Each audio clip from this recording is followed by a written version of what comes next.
Bonjour à toutes et à tous. Je vais commencer ce cours collectif avec une brève réflexion sur la notion même de post-vérité.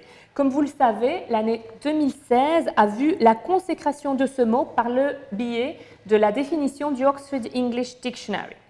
Face à ce phénomène, on aurait pu puiser dans un répertoire disponible, en impliquant par là que le phénomène s'inscrivait dans une continuité, mais on a préféré inventer un nouveau mot et on dit par là que le phénomène est tout à fait novateur, qu'il représente une véritable rupture et le début d'une nouvelle période.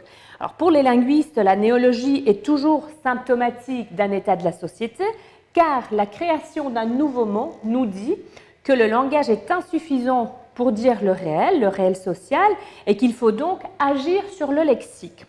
Ici, nous sommes devant un mot composé, constitué d'un préfixe et d'un nom apparemment transparent.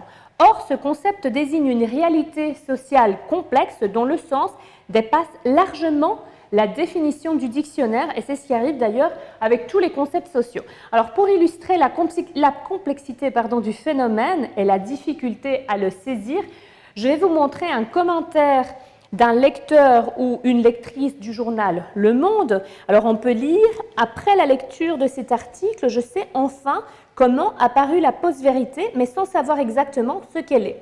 Sans doute parce que je ne me suis pas assez penchée sur les concepts de fact-checking, de fake news et d'infotainment. Ainsi, faute de penser en américain, je suis privée de penser. Tout cela a-t-il de près ou de loin quelque chose à voir avec la propagande, l'intoxication ou l'enfumage? Sans doute pas, etc. Alors, ce commentaire souligne bien la problématique de ce nouveau concept de post-vérité. Il est lié à des pratiques assez anciennes, comme la propagande, et à d'autres pratiques tout à fait récentes, comme le fact-checking ou l'infotainment. On peut donc se poser la question. Est-ce qu'on avait vraiment besoin d'un nouveau concept ou c'est juste un nouveau mot qu'on a inventé? Est-ce que le concept permet d'observer quelque chose qui serait passé inaperçu si on ne l'avait pas nommé? Car, vous le savez, nommer, c'est faire exister. On peut effectivement mentionner toute une série de pratiques, de supports, de formes qui, au fil du temps, ont servi à diffuser des informations non véridiques, comme vous pouvez le voir ici, par exemple les canards, les pasquinades, la propagande, bien évidemment, la désinformation, la réinformation, le hoax, l'intox, et ainsi de suite. L'historien Robert Dunton a écrit récemment un article que vous pouvez voir ici sur le PowerPoint, où il fait remonter les fake news au VIe siècle avant notre ère. D'autres chercheurs, comme Proctor et Schibinger, proposent même de développer un nouveau courant dans l'histoire des sciences, comme vous pouvez le voir ici, l'agnotologie. C'est quoi l'agnotologie? Eh bien, c'est l'étude de la production culturelle de l'ignorance et son instrumentalisation politique. Alors, avec tout ce que l'on vient de dire, on peut définir de façon très minimale la post-vérité comme un état de la communication contemporaine dominé par les fake news. Et les fake news comme la production de mensonges délibérés dans la communication contemporaine. Donc, il ne s'agit pas d'une erreur, mais d'un mépris volontaire de la réalité. Alors, ce mépris de la réalité est bien exprimé par l'expression « fait alternatif » qui a été, comme vous le savez, employée par une conseillère de Donald Trump, mais je précise que cette expression fait partie du répertoire de l'extrême droite française qui parle depuis longtemps de réinformer le public par le biais d'une information alternative. Alors, est-ce que les fausses informations ont pris une telle ampleur qu'on doit trouver un nouveau mot pour désigner la nouvelle ère qui vient de commencer, même si ce phénomène est vieux comme l'histoire de la communication dans la sphère publique, comme on vient de le voir? Donc, je repose ma question. Est-ce qu'il s'agit d'un nouveau phénomène, d'où la nécessité d'un nouveau concept, ou juste d'un nouveau mot pour nommer un mode opératoire qui est propre à plusieurs discours et, bien entendu, notamment le discours politique et publicitaire? Alors, je ne vais pas répondre à cette question maintenant. Peut-être qu'elle va être répondue à la fin de cette séance collective, mais je vais lister quelles sont les conditions de possibilité de la post-vérité.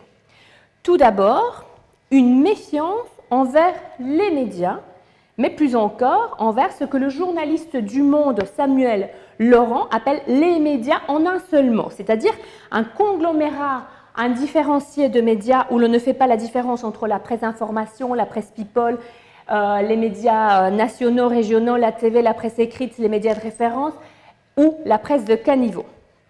Le deuxième élément est une saturation informative puisqu'on est effectivement à une période on est dans un trop-plein d'informations. Nous sommes dans une économie de l'attention où il faut capter l'attention du consommateur et nous sommes donc sollicités de toutes parts et selon plusieurs supports, mais notamment des formats web comme le pop-up, la publicité personnalisée ou la circulation de mèmes, pour ne mentionner que cela. Le troisième élément, c'est que de là découle un manque de filtres et de compétences pour filtrer les données.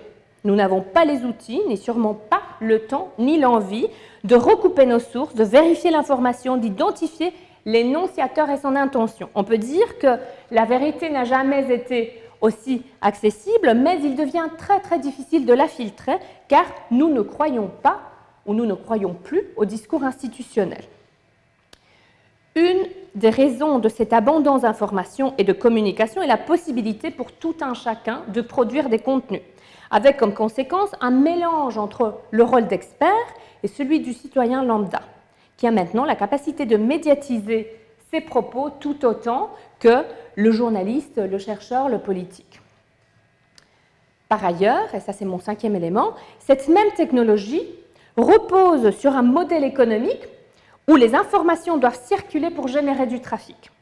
On est devant une véritable industrie du piège à clic qui produit de manière industrielle des rumeurs et fausses nouvelles pour gagner de l'argent par la publicité. Un autre élément fondamental du contexte actuel, et c'est mon sixième et dernier élément, comme vous pouvez le voir, est ce qu'on appelle les bulles à filtre, c'est-à-dire des environnements numériques qui sont tout à fait individualisés car comme vous le savez, nous ne voyons pas le même Google, le même Facebook, les mêmes publicités en ligne, ni la même information. Tout est formaté en fonction de notre profil numérique. Résultat, face à cette crise de discours institutionnel, on va choisir les informations qui confirment notre vision du monde, ce qui va entièrement relativiser la réalité commune.